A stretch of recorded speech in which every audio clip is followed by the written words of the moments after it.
Bonjour à tous. Du coup, on est content que vous soyez là.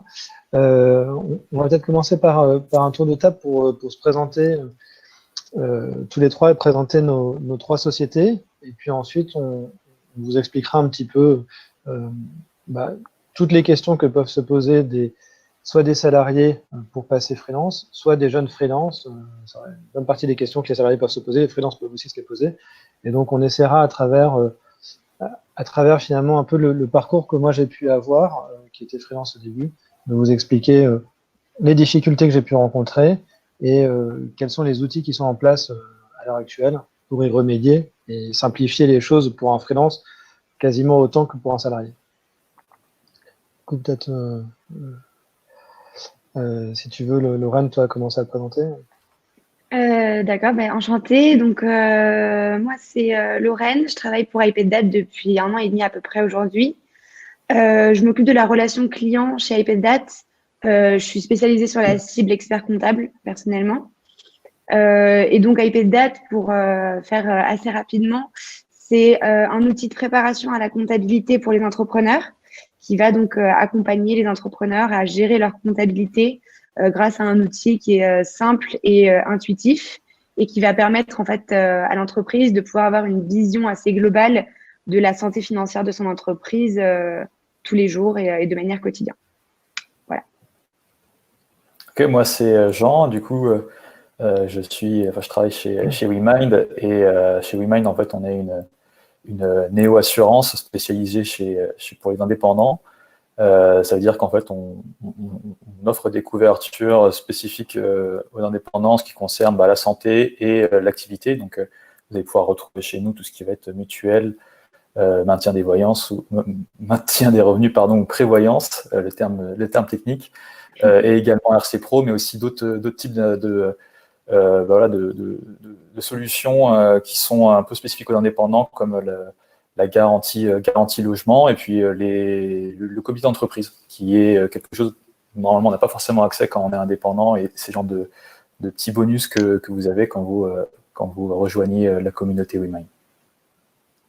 Bon, super. Donc, moi, c'est Grégoire Corpos. Donc, j'ai cofondé avec Pierre Lévy, qui est connecté aussi, FinStart, qui est une marketplace pour mettre en relation les freelances avec des banques pour tous les métiers du conseil en finance, comptabilité, risque et conformité. Donc le fonctionnement, c'est que si demain Société Générale cherche un contrôleur de gestion, par exemple, eh bien, comme ils utilisent notre plateforme FinStart, ils se connectent, ils tapent dans un moteur de recherche contrôleur de gestion pour démarrer le 4 janvier par exemple, et sur un taux entre 700 et 800 euros, eh bien, ça leur sort 4 ou 5 profils. Ils entrent en contact avec les consultants et ils les rencontrent pour démarrer une mission et contractualiser avec eux. Donc en gros, on simplifie un peu la vie des freelances pour leur trouver des missions et on fait des partenariats avec des entreprises comme justement WeMind et iPadZat pour simplifier la vie des freelances. Et donc, ce qu'on va faire, c'est donc le thème du webinaire, c'était comment passer de salarié à freelance. Et donc, on va vous présenter ça en vous racontant un petit peu l'histoire. J'essaie de rendre ça un peu sympa avec des anecdotes. L'histoire que j'ai pu avoir lorsque j'étais d'abord salarié chez BNP Paribas. Donc, je travaillais à la direction financière de BNP Paribas, j'étais consolideur. J'étais en CDI, j'étais très bien dans mon poste. L'ambiance était bonne et j'avais pas spécialement envie d'en partir au début. Et le freelancing, c'était pas forcément quelque chose que je connaissais vraiment.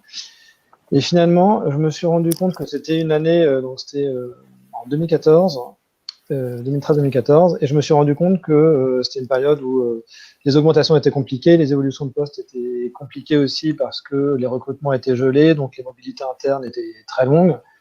J'allais avoir 30 ans et je me suis dit, bon, bah, qu'est-ce que je fais? Soit je reste encore 2-3 ans au même poste, soit je vais voir ailleurs. Donc je me suis dit, pourquoi pas voir ailleurs? Et c'est là que j'ai découvert qu'on pouvait être consultant en freelance. Et une amie à moi m'a dit, tiens, bah, vas-y, si tu veux, il y a une mission chez un client, dans une autre banque. J'ai passé les entretiens, j'ai été pris, mais c'était pour un démarrage en 3 mois parce que j'avais 3 mois de préavis. Donc, bon, j'ai posé ma démission, mais j'étais un petit peu en stress personnellement de me dire, est-ce que le client va vraiment m'attendre 3 mois? Est-ce qu'entre-temps, il va pas trouver un autre consultant, il va me prendre, et puis j'ai démissionné, donc j'ai pas le chômage, j'ai rien derrière. Donc j'étais un petit peu en stress là-dessus parce que en 2014, pour trouver une mission, il n'y avait pas de plateforme comme maintenant. Je me suis dit, s'ils ne me prennent pas, j'ai plus rien. Donc, pour essayer de trouver une solution à ça, j'ai également candidaté à des postes. J'ai eu un CDI aussi entre les mains que j'ai gardé au chaud jusqu'à la veille. J'ai un peu honte de le dire, mais j'ai appelé la veille le client qui devait me prendre en mission et j'ai dit, vous êtes sûr, je peux démarrer demain? Oui, oui, c'est bon. Du coup, j'ai appelé la banque qui m'a proposé un CDI. J'ai dit, désolé, finalement, je ne viendrai pas demain. Donc, c'était pas très clean, mais j'avais tellement, tellement les boules de me retrouver sans rien que j'ai fait ça. Donc, je m'en veux un peu, mais à coup pas. Mais toujours est-il que voilà, moi, ça m'a sécurisé et j'ai démarré. Et c'est vrai que donc ça, c'était en 2014. Et maintenant, en 2020, c'est là où Finstart intervient, parce que pour éviter que les salariés qui voudraient se lancer en freelancing ou bien les freelances actuels ne stressent trop pour la mission, on a mis en place justement cette plateforme pour aider les freelances à trouver des missions facilement. Et du coup, sur Finstart, vous pouvez mettre votre profil et les clients vont trouver vos profils pour des missions, ils vont pouvoir vous contacter. Et en même temps, il y a également des missions qui sont postées. Des fois, les clients n'ont pas trouvé exactement le profil qu'ils cherchent ou alors cherchent un profil un peu spécifique qui fait qu'une recherche par mots-clés est un peu dure, donc ils préfèrent faire un descriptif de poste et de mission. Et donc, du coup, tous les inscrits sur Finstart pourront voir les missions. C'est un service qui va être mis en place dans les semaines à venir. Ils pourront voir les missions et candidater directement en ligne. Donc, finalement, c'est assez rassurant. Si j'avais eu ça en 2014, je pense que je n'aurais pas cherché un CDI que j'ai planté la veille du démarrage. Donc, voilà. Donc, ensuite, dans le cheminement, j'étais très content, je démarrais. Sauf que là est venu plein de questions pour moi. La première, c'est on m'a demandé une responsabilité civile professionnelle. J'étais content, mais je ne savais pas exactement ce que c'était, pour être honnête, et je ne savais pas très bien où retrouver. Donc j'ai tapé RC Pro sur Google, mais bon, c'était pas simple. Hein. Et donc c'est là où WeMind peut aider. J'aurais bien aimé que ça existe en 2014. Jean va pouvoir nous expliquer un peu mieux. Ouais, tout à fait, parce qu'en fait, ça fait partie des petits tracas qu'on rencontre quand on se lance en freelance et qu'on commence à avoir des missions. C'est que les clients qu'on va rencontrer vont souvent nous demander de prendre une RC Pro. Donc une RC Pro, en fait, c'est une assurance que vous prenez en tant que freelance, mais qui sert à protéger vos clients si vous leur causez des dommages. Et c'est souvent le cas dans les métiers du numérique actuel, de pouvoir d'être en mesure de causer des dommages à quelqu'un. Ça arrive heureusement pas souvent, mais ça peut arriver. Ça peut être des dommages qui sont matériels ou physiques, comme bousculer quelqu'un sans faire exprès ou casser quelque chose chez son client, mais ça peut être surtout immatériel. Quand on touche notamment des données chez le client, on crée des bugs sans le vouloir, ou qu'on introduit des virus, c'est quelque chose qui peut arriver. Et c'est quelque chose qui, quand on n'est pas couvert en tant que freelance, ça peut en fait derrière coûter très très cher. C'est-à-dire que si par exemple on a des cas de freelance qui immobilisent les serveurs de leurs clients pendant quelques jours, voire quelques semaines, le coût derrière pour le client, il est dramatique. Imaginons que ça immobilise des services complets, des personnes ne peuvent pas faire leur travail. En tant que freelance, si votre responsabilité elle est engagée là-dessus, ça peut être des sommes qui peuvent être vite très importantes. Donc c'est pour ça que les clients ils vont se rassurer en vous demandant une RC Pro.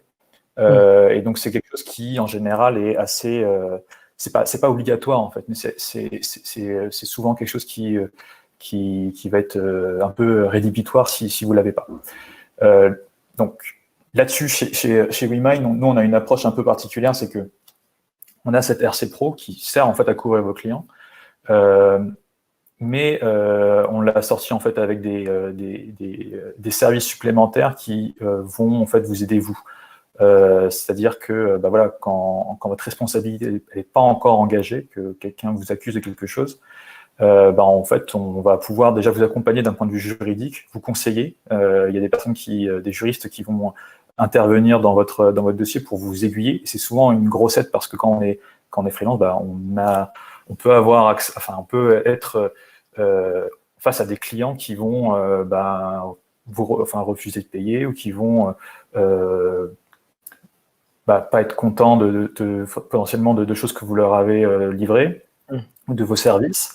Et à ce moment-là, on peut se retrouver un petit peu dans une situation où on va être un peu dépourvu. Et dès que on parle de sujets juridiques, ça peut vite aussi paraître un petit peu effrayant. Et à ce moment-là, c'est utile d'avoir des personnes qui sont là pour vous accompagner. Et c'est un peu ce qu'on fait. Enfin, c'est pour ça que notre RC Pro, elle a ce type de services supplémentaires. Je ne vais pas trop détailler derrière tout ce qu'on propose. Vous pouvez aller voir sur notre site, mais il y a aussi des frais juridiques qui sont engagés dans ce genre de démarches qui peuvent aussi être importants et c'est des choses que nous, on prend en charge chez WeMind.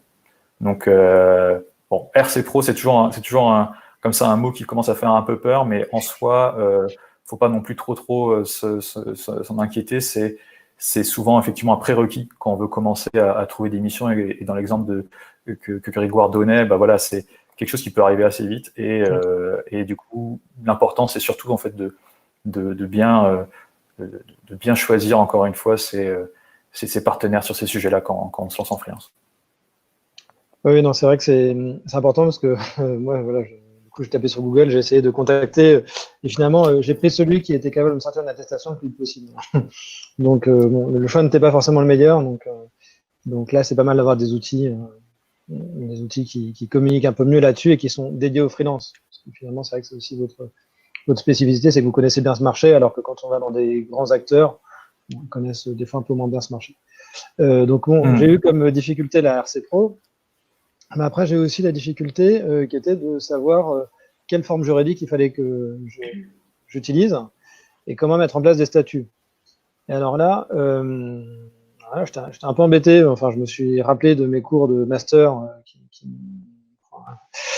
j'essaie de me replonger dedans, mais bon, pas mal de choses avaient changé depuis. Puis il fallait faire ça assez vite parce que la mission démarrait. Et donc, j'ai demandé autour de moi si on connaissait un expert comptable. On m'a envoyé vers un expert comptable qui était très bon pour les boulangers et les artisans, mais qui ne connaissait pas du tout le métier du conseil et qui ne connaissait pas du tout les freelances. Donc, c'était un peu dommage. Et donc, heureusement, par chance, j'ai réussi à trouver un expert comptable qui m'a été recommandé par quelqu'un qui avait été freelance pendant un temps, puis qui était repassé salarié. Et donc voilà, mais bon, c'est pas toujours simple à trouver. Et quand on cherche sur Internet, on trouve pas mal d'experts comptables délocalisés en ligne, etc.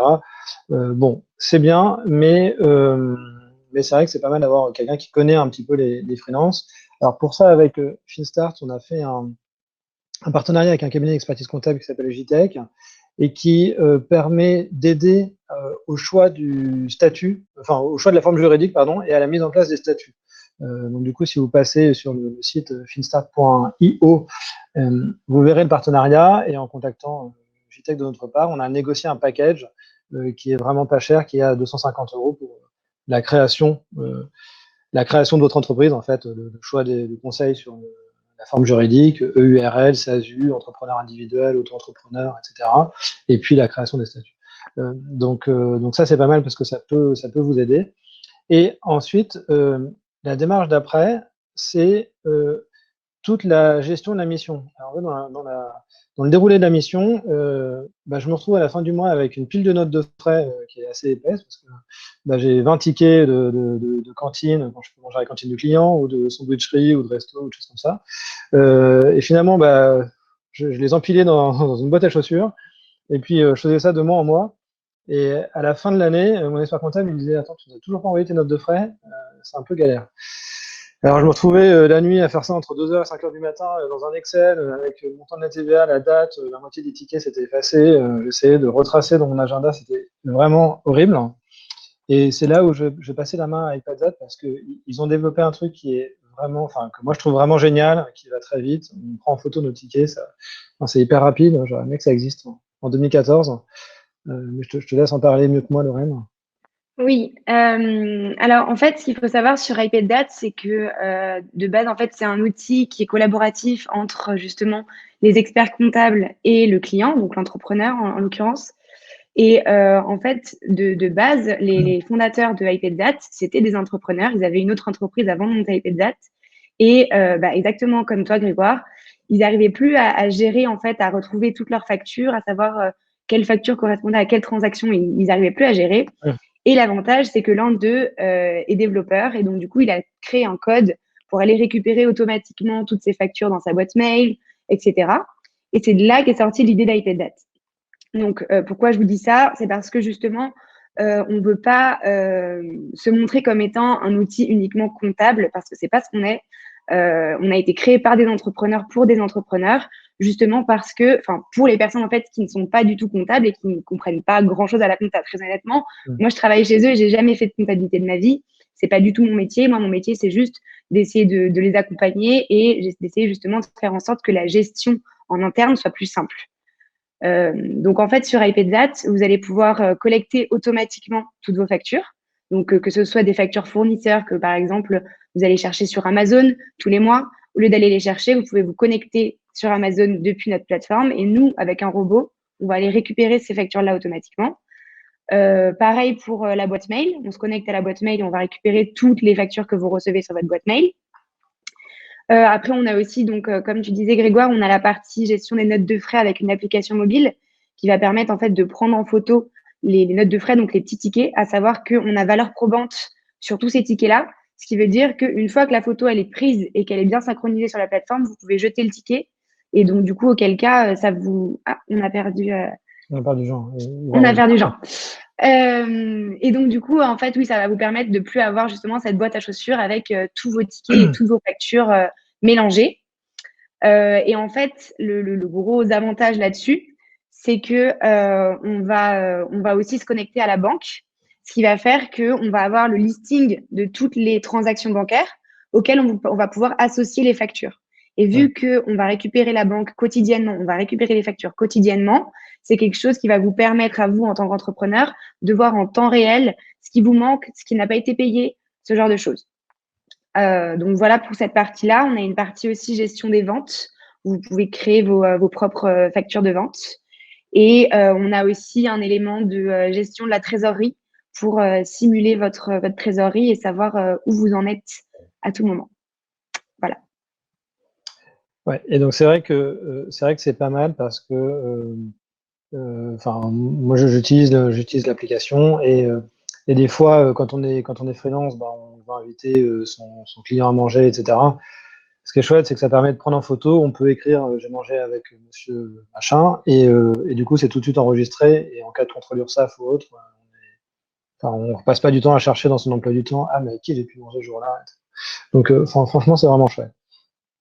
Donc il y a ça en effet, et c'est vrai que moi là où j'étais aussi un peu à la ramasse, c'était donc en effet pour toutes les factures, etc. Enfin, je faisais mes factures sous Excel et souvent j'envoyais tout d'un bloc à Expert Comptable parce qu'il m'avait relancé 2 fois.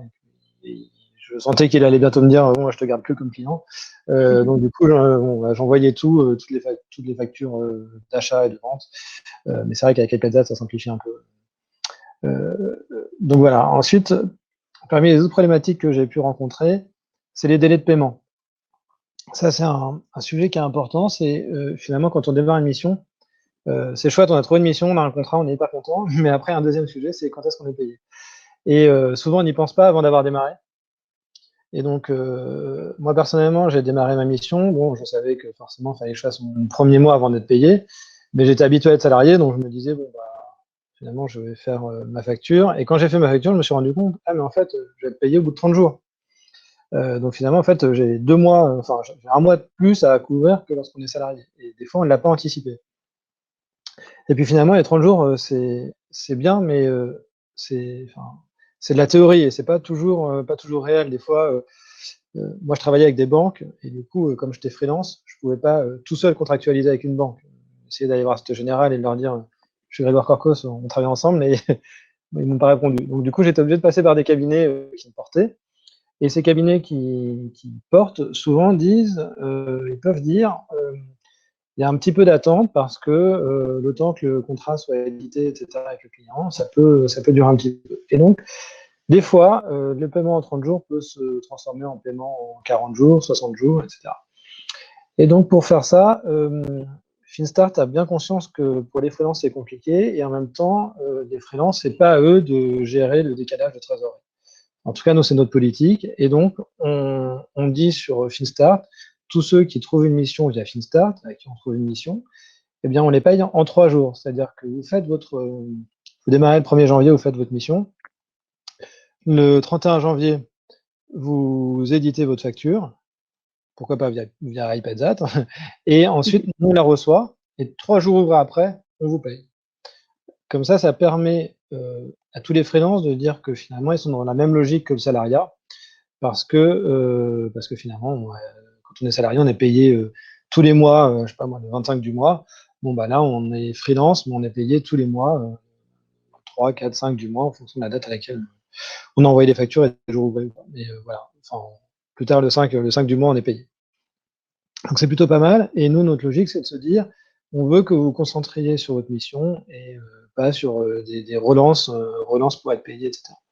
Donc voilà, donc ça c'était un autre point important. Donc pour ceux qui sont encore salariés et qui voudraient devenir freelance, anticipez-le parce que bon, bah, des fois il vaut mieux avoir prévu un peu 1 ou 2 mois de trésorerie et puis pensez à discuter avec les clients, comment ils vous payent, à quel délai ils vous payent, etc. Donc on a eu ça comme problématique, enfin j'ai eu ça comme problématique, et comme autre problématique, après, ça va peut-être faire rire, mais j'étais habitué, moi j'étais chez BNP Paribas où il y a un comité d'entreprise qui est génial, et du coup j'étais habitué à ça, et finalement là j'avais plus du tout toutes ces aides, et comme j'étais en mission assez longtemps, j'avais le temps de sympathiser avec les gens, et du coup j'avais ma voisine de bureau où de temps en temps, après 6 mois, je l'ai pas fait tout de suite, mais après 6 mois, quand on se connaissait bien, je lui disais, tiens, dis-moi, là, je voudrais aller au parc Astérix. Est-ce que est-ce qu'il y a des places avec le CE? Est-ce que tu en as servi? Est-ce que ça ne te coûte pas si tu me les prends? Du coup, je suis passé par ce système-là parce qu'on était en 2014 et il n'y avait pas encore beaucoup de solutions pour les freelances. Et donc, bon, c'est pas l'idéal. Et donc, c'est vrai que là, je vais laisser la main à Jean, mais sur WeMind, il y a un CE qui est en place qui permet d'avoir ses places au parc Astérix ou ailleurs à tarif avantageux. Ouais, effectivement. Alors c'est pas un produit à part entière chez WeMind. C'est un petit bonus que vous avez, quelle que soit l'assurance à laquelle vous souscrivez. Et c'est un petit peu le petit truc le petit truc sur le gâteau en plus qui permet quand on est freelance, c'est vrai que c'est intéressant de pouvoir garder quelques avantages du salariat. Ça fait partie de ce qu'on veut faire chez WeMind, c'est faire en sorte qu'on puisse retrouver tous ces avantages-là. Et c'est vrai que le freelance, le comité d'entreprise, c'est sympa. Après, il y a toujours 2 aspects, c'est-à-dire qu'il y a le côté loisir, effectivement, pouvoir aller au parc Astérix, pouvoir aller au ciné, profiter de ce genre de réduction. Ce qu'on a également ajouté dans le CE WeMind, c'est également des réductions aussi pour des outils et des services spécifiques pour les freelances, pour les indépendants, type banque, et des outils de logiciels. Donc ça permet aussi de pouvoir bénéficier de réduction sur des outils pro qui vont vous aider derrière au quotidien. Donc il y a un peu ce double effet là, et c'est vrai que bon, je ne vais pas détailler toutes les offres qu'il y a dans notre CE, mais c'est un truc qui est assez apprécié et qui est aussi, chez WeMind, on veut aussi en faire quelque chose qui est assez collaboratif et qui est sur lequel la communauté nous propose régulièrement des choses à retrouver dans le CE, que ce soit des petites marques de prêt-à-porter ou des petits services complémentaires, et on essaye à chaque fois de pouvoir voir dans quelle mesure on peut les intégrer à ce CE. Je trouve que c'est pas mal d'avoir une dynamique là-dessus, c'est un peu notre objectif. Non, c'est vrai. Et puis c'est vrai que voilà, c'est pas indispensable, mais c'est un petit plus quand on est freelance. Finalement, on se dit, on retourne un peu dans le confort du salariat, tout en ayant les avantages du freelance. Et c'est vraiment le but. Voilà. Et ensuite, il y a un deuxième sujet qui fait un peu peur quand on est freelance, c'est que bon, souvent l'idéal c'est de se lancer en ayant sa première mission. Donc on fait sa première mission, c'est chouette, on est content. Mais finalement, après, il faut trouver la deuxième mission. Et du coup, c'est souvent un peu un stress parce que au début, on n'y pense pas, on a notre première mission, on se lance. et après, quand on voit la fin arriver de la première mission, on se dit, mais attends, mince, comment je vais trouver une deuxième mission? Euh, et donc là, souvent, c'est un peu compliqué. Donc, on fait jouer le réseau, on fait jouer tous les outils possibles pour trouver une mission.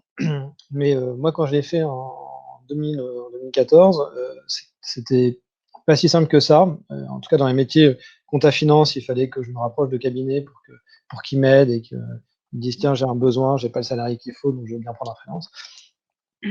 Mais c'est là où nous, avec FinStart, on propose toujours le système de remettre son profil. C'est-à-dire que si vous partez, vous êtes inscrit sur FinStart, vous trouvez une mission via FinStart ou ailleurs, vous mettez votre profil en indisponible. Et puis, quand vous sentez que votre mission se termine dans 15 jours, dans un mois ou dans 2 mois, vous pouvez réactiver votre profil et dire super, moi je vais être dispo dans un mois, je vais être dispo le 4 janvier 2021. En attendant, je suis pris. Et comme ça permet aux clients de commencer à voir vos profils. Et du coup, l'idée avec FinStart, c'est vraiment de vous aider à trouver des profils, à trouver des missions, pardon, le plus rapidement possible pour avoir le moins d'intercontrats possible. Et au niveau des taux, c'est important aussi quand on se lance en freelance. Si jamais vous êtes porté par des cabinets ou des sociétés, c'est de voir quel est le taux de portage finalement qui est appliqué par le cabinet. Nous, chez FinStart, on a normalement un taux parmi les plus bas du marché, on prend 10%.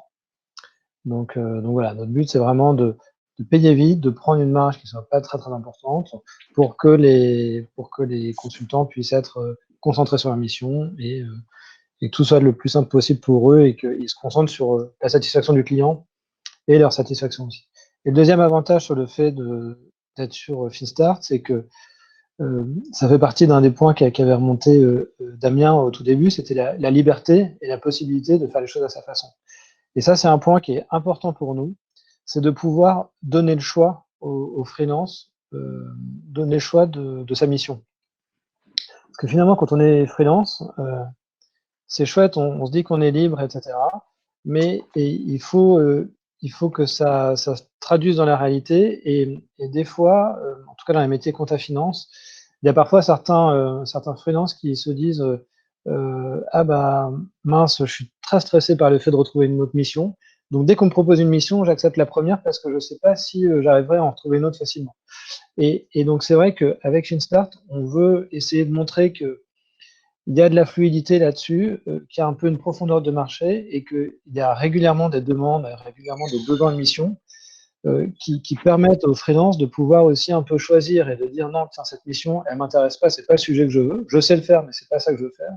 Ou cette mission, elle est hyper loin, elle est à 50 ans en Yvelines, c'est trop loin de chez moi, j'ai pas envie de faire 2 heures de trajet tous les jours pour y aller.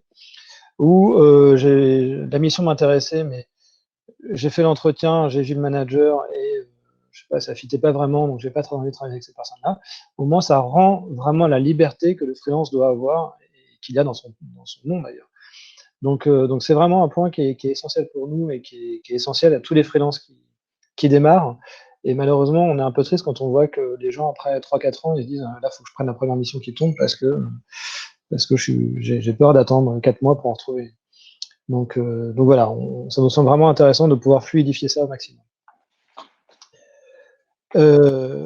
Bon, du coup, voilà, c'était un peu un résumé de mon parcours et des galères que j'ai pu vivre en tant que freelance. J'espère que ça a pu aider et rassurer quelques-uns.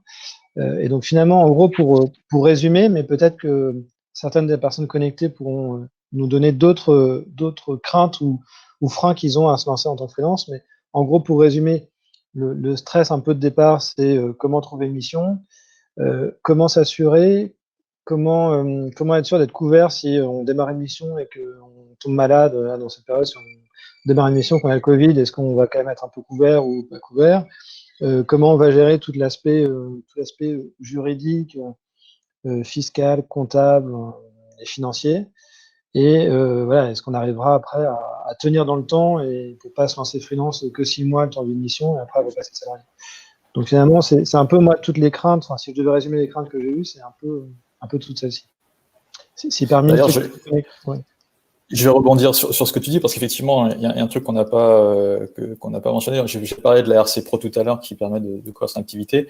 Il y a également un point qui est important quand on passe freelance et en venant du salariat, c'est tout ce qui va être la couverture santé et notamment le fait de pouvoir ce que tu as mentionné, c'est-à-dire se prémunir quand on a un problème, une maladie ou un accident, et que on n'est plus à même d'exercer en fait son métier, ou qu'on n'est plus à même d'exercer ses missions.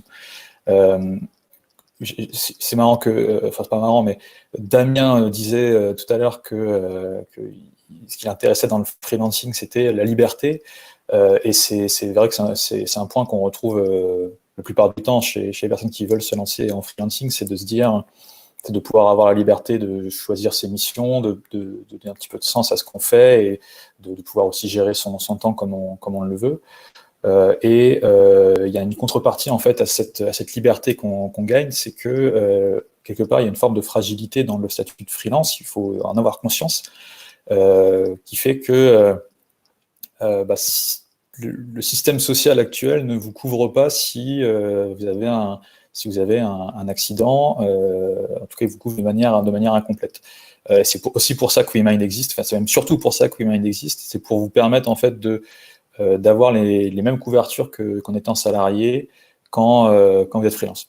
En fait, il faut savoir un truc, c'est que le modèle de protection sociale des indépendants, il est assez vieux, il date de l'après-guerre, et il a été construit à un moment où en fait les indépendants, la plupart des indépendants étaient des agriculteurs, c'était il y a quand même pas mal d'années, quand on leur a proposé en fait de cotiser un système de sécurité sociale universel qui permettait de gérer des retraites, de gérer le chômage, et eux on n'avait pas forcément besoin, parce que voilà, leur retraite était assurée par le fait de revendre leur terrain ou leur ferme. Le chômage n'existait pas vraiment, parce que de toute façon il n'y a pas forcément de chômage chez les agriculteurs à ce moment-là, qui sont autosuffisants, qui peuvent produire leur propre nourriture. Et en fait, du coup, ils ont été un petit peu écartés du système de sécurité sociale universelle.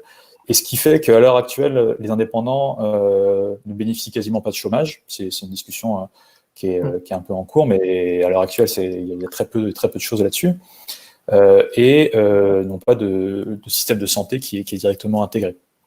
Donc c'est la responsabilité du freelance en fait de se prémunir là-dessus, et de prendre une mutuelle, de prendre une prévoyance qui va vous permettre en fait, quand vous êtes malade, de pouvoir être couvert, et surtout si demain il vous arrive un accident, d'avoir vos revenus qui sont maintenus, même si vos missions, vous avez dû les arrêter parce que vous êtes cassé la main en faisant du ski, ou cassé une jambe en faisant du vélo. C'est des choses qui peuvent arriver assez rapidement, et ça peut être en fait c'est justement le contre-coup de la liberté que vous cherchez quand vous êtes freelance, c'est que si vous n'êtes plus en capacité derrière de faire vos missions, vous n'avez plus de revenus, c'est retour quelque part chez papa et maman, parce que vous ne pouvez plus faire face à vos charges, et du coup c'est un peu l'inverse de ce que vous êtes venu chercher. Donc c'est important de considérer ça, et c'est une des raisons de la création de WeMind. On ne peut pas non plus tout faire chez WeMind, c'est pour ça aussi on essaie de faire bouger aussi la protection sociale, le système de protection sociale des indépendants, notamment à travers le syndicat qu'on soutient, qui s'appelle indépendant.co, qui a été fondé cette année. Et d'ailleurs, je ne vais pas m'éterniser sur ce sujet qui peut être très très long, mais là, la période de Covid qu'on est en train de vivre met particulièrement en avant justement les lacunes de notre système de protection pour les indépendants. En fait, il a fallu inventer de toutes pièces un système de solidarité qui permettait aux indépendants d'avoir quand même un revenu, même si leur activité était totalement stoppée. Contrairement au salariat qui avait un système qui a un système en place, qui est le chômage partiel, qui était déjà existant et qui a pu être activé. Donc il y a beaucoup de choses à faire pour les indépendants. Il y a une partie dont WeMind donne la réponse, et il y a une partie sur laquelle il faut travailler, et il faut travailler ensemble. Il n'y a pas de solution miracle, il faut y réfléchir. Mais en tant qu'indépendant, c'est un bel horizon. Il faut pas avoir peur de se lancer en indépendant. On trouve que c'est le meilleur choix possible. Mais il faut être conscient aussi des contraintes qui vont avec tous les avantages qu'il y a, qui sont très très nombreux. Oui, c'est vrai. C'est vrai que vraiment le fait d'être freelance, c'est une vraie liberté, mais c'est vrai que c'est une liberté qu'il faut entretenir. Et donc, là, on sort un peu du cadre de nos entreprises, mais c'est vrai que pareil, un point en plus de la santé où il faut bien se protéger. C'est vrai que c'est important aussi de se dire qu'on garde un petit peu faut peut-être faire un petit effort d'épargne supplémentaire qu'on ne fait pas forcément quand on est salarié, parce que finalement, ça permet aussi de garder cette liberté, de se dire, bon, bah, si là, cette mission, j'ai pas envie de la faire, je suis pas pris à la gorge, m'obligeant à en prendre une autre tout de suite, etc. Donc, c'est vrai que c'est des points qui sont importants à avoir à l'esprit. Mais par contre, c'est vrai que c'est assez génial d'être freelance, parce que on a une vraie liberté. Moi, typiquement, j'ai expliqué que lorsque j'étais salarié, je ne pouvais pas avoir les évolutions en termes de poste de travail et puis des évolutions financières. En passant freelance, j'ai pu avoir une belle augmentation, fait de quitter le salariat pour devenir freelance. Et puis, le fait de changer de mission régulièrement, eh bien, c'est assez sympa, parce que finalement, ça étoffe mon CV. Et quand après presque 6 années de freelance, je me compare à des personnes qui, eux, sont restées en interne là où j'étais, j'ai un parcours qui est un petit peu différent, parce que certaines personnes soit sont restées en interne et du coup ont pu évoluer, mais finalement les mobilités se font toutes les 3 ans ou 4 ans en interne. Donc finalement, ils ont fait deux évolutions de poste depuis que moi je suis parti, alors que moi je suis allé dans plusieurs banques, j'ai fait des postes différents, et du coup ça donne, ça nous oblige aussi à se rechallenger, à découvrir d'autres choses, à pouvoir benchmarker les clients, les bonnes pratiques, etc. Et ça a un côté qui est assez sympa. Ça permet de rencontrer des équipes différentes. Moi, j'aime bien cet aspect social. Et donc, c'est vrai que c'est quand même chouette, parce que finalement, on redevient vraiment acteur de sa carrière en devenant freelance. Et c'est ce qui est, moi, c'est ce qui me plaît. Donc, en effet, il y a une liberté, mais il y a aussi une liberté de construire sa carrière un peu comme on veut, pour pouvoir dire, tiens, bah, moi, j'ai très envie là de partir trouver une mission en freelance dans le sud de la France, puis après, j'ai envie d'en reprendre une à Paris, ou bien alors j'ai envie de trouver une mission, mais plutôt dans tel secteur d'activité, par exemple, je suis dans la banque, mais d'aller dans l'assurance, ou d'aller dans l'immobilier si j'ai envie, toujours dans des métiers financiers, hein, mais en tout cas, voilà, ça permet une liberté qu'on n'a pas quand on est salarié. Donc, on peut vraiment créer sa carrière et la piloter un peu comme on veut. Et puis, finalement, on peut aussi se dire, quand on est salarié, des fois, on bosse à fond et on nous dit, ah, bah, désolé, on a bossé à fond, mais finalement, c'est une enveloppe globale pour le bonus qu'on va ventiler entre les 15 personnes du service. Bon, bah, chouette. Alors que quand on est chouette, mais bon, c'est pas énorme. Mais quand on est freelance, finalement, on se dit, bon, bah, j'ai bossé à fond, du coup, bah, là, je peux me verser un dividende en fonction de la forme juridique qu'on a prise, soit un dividende, soit me verser un salaire un peu plus élevé, soit je sais pas, faire plaisir en prenant un MacBook plutôt que de garder mon ancien PC. Enfin, je sais pas, mais enfin, en tout cas, voilà, on a une souplesse qui est assez sympa. Et finalement, on est un petit peu dans la logique on entendait à un moment donné, je crois que c'était Nicolas Sarkozy qui disait travailler plus pour gagner plus. Quand on est salarié, c'est un peu compliqué. Et quand on est freelance, finalement, on peut dire je travaille plus pour gagner plus. Ou alors, on peut dire tiens, moi, j'ai envie de travailler que 4 jours par semaine, parce que je veux avoir mon mercredi, je veux avoir mon vendredi, je veux avoir ci ou ça. Ou je veux ne pas travailler pendant 2 mois parce que j'ai envie de partir en vacances plus longtemps, ou parce que pour raison personnelle ou autre. Et finalement, on n'a pas besoin de rendre des comptes à des managers qui vont nous dire ah, mais attends, pourquoi, justifie-moi, on va faire tout un process RH pour valider ça, si c'est possible de faire ça. Là, voilà, on a vraiment cette liberté qui est quand même vraiment sympa. Oui, c'est vrai que jusqu'à maintenant, l'entrepreneuriat, justement, c'était cette vision de liberté. Et l'avantage avec tous les outils qu'on a aujourd'hui, parce que là, on parlait de nos 3 outils, mais il y en a beaucoup qui existent et qui peuvent faire encore d'autres choses que nous, on ne fait pas. Et l'avantage de tous ces outils-là, c'est que ça va permettre aussi d'avoir cette liberté tout en pouvant piloter en fait toute son activité. Et je parle de ça, je vais reprendre un petit peu l'exemple d'IPDAT là-dessus, mais parce que je sais que beaucoup de petites structures comme les entrepreneurs et les freelances souvent ont du mal à se lancer ou carrément n'arrivent pas du tout à se lancer parce qu'ils n'ont pas de vision en fait financière de leur entreprise à jour et en temps réel. Et donc, du coup, ils pensent être dans les clous alors qu'ils ne le sont pas. Et c'est comme ça que malheureusement, ça peut aussi être une crainte supplémentaire, comme on parlait tout à l'heure, un petit peu des craintes pour devenir entrepreneur. C'est une crainte supplémentaire que certains outils aujourd'hui permettent de piloter justement et d'éviter. Non, c'est vrai. Du coup, je suis en train de vous mettre un message. Avez-vous des questions ou des points abordés? Des interrogations, enfin, que ce soit sur nos sociétés ou même pour se lancer ou même de tout niveau, n'hésitez pas. D'ailleurs, c'est vrai que, je rebondis sur ce que tu dis, Lorraine, mais c'est vrai que ce qui est important quand on se lance en indépendance, c'est de bien choisir les outils parce que ça peut faire gagner beaucoup de temps aussi. Et quand on est freelance, on a énormément de nouveaux sujets qui nous tombent dessus, comme toute l'histoire que nous racontait Grégoire illustre bien. Il y a un autre point aussi qui est important, c'est que c'est important en fait de ne pas rester seul quand on est indépendant. Et le fait d'être indépendant ne veut pas dire que il faut rester isolé. Et d'ailleurs, c'est un point qui est vraiment important.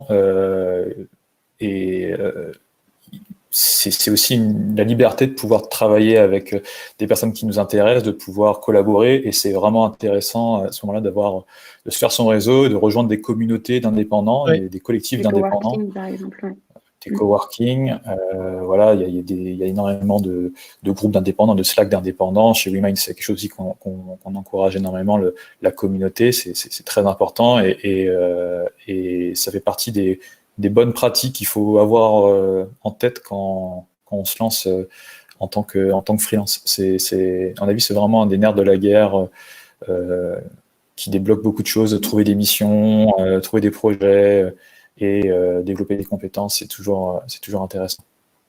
Oui, c'est vrai. Non, c'est vrai. D'ailleurs, nos 3 sociétés sont basées sur la communauté finalement, parce que WeMind, c'est lié à la communauté, iPadzat, c'est communautaire aussi, et Start, c'est la même chose.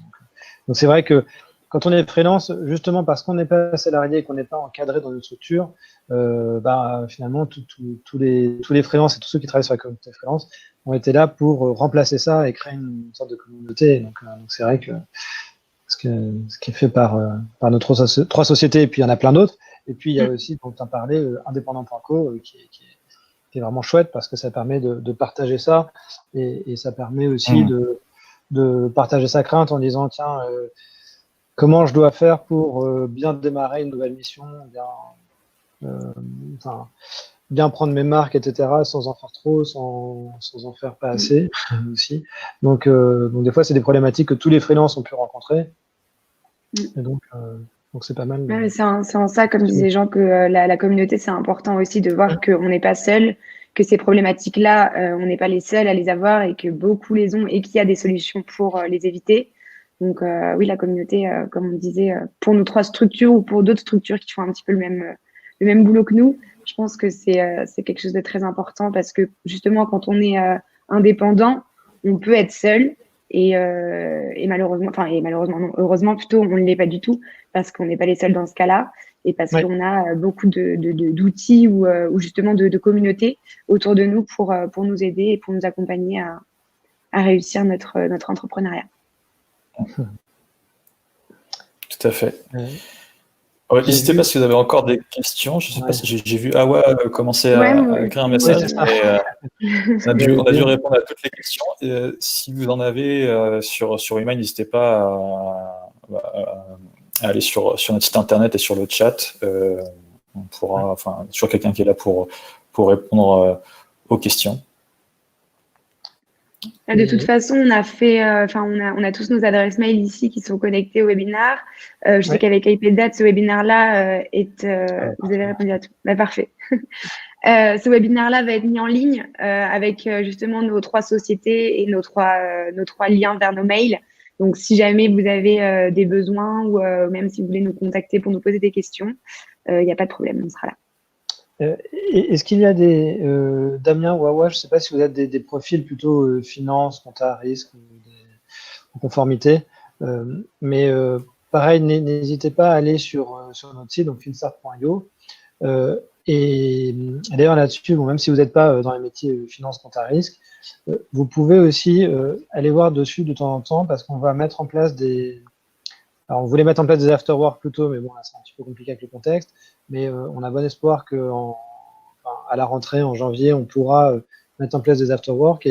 Et l'idée, c'est même si on est plutôt à dominante financier, c'est d'essayer de faire des thématiques où pendant 1 heure, on expliquera, par exemple, une thématique, comment bien démarrer une mission, comment se préparer à des entretiens ou des choses comme ça.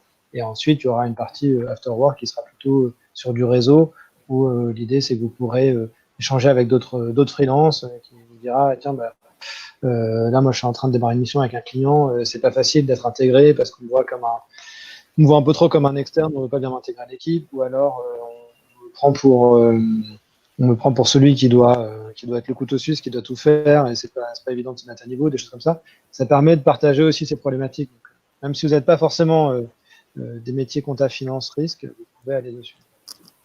Pour rejoindre rapidement ce que disait Grégoire, nous, on a mis en place chez iPadDat un Slack. Je ne sais pas si vous connaissez, c'est un logiciel de discussion instantanée. Donc, justement, pour relier un petit peu toute notre communauté. Et sachez qu'il y a d'autres indépendants entrepreneurs qui travaillent avec iPadDat tous les jours.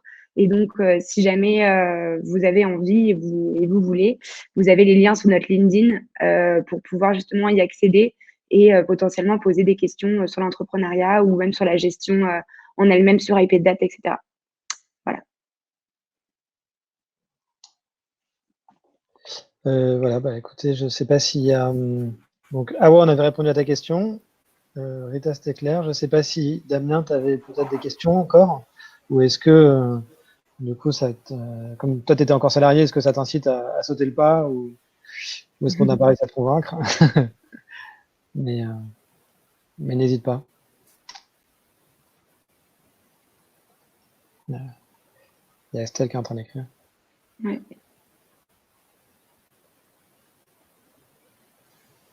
Ok. Parfait. Ok, bon merci à tous. Je pense qu'on peut conclure là-dessus. On a bien balayé tous les sujets. En tout cas, j'ai l'impression. Je pense. Après, voilà, encore une fois, ça sera en ligne. Et si jamais il y a des questions, il y aura nos liens LinkedIn ou mail si jamais besoin. Voilà, on reste dispo. Merci à tous. Merci à tous. Merci beaucoup et à bientôt. Bonne soirée. À bientôt. Au revoir. À bientôt.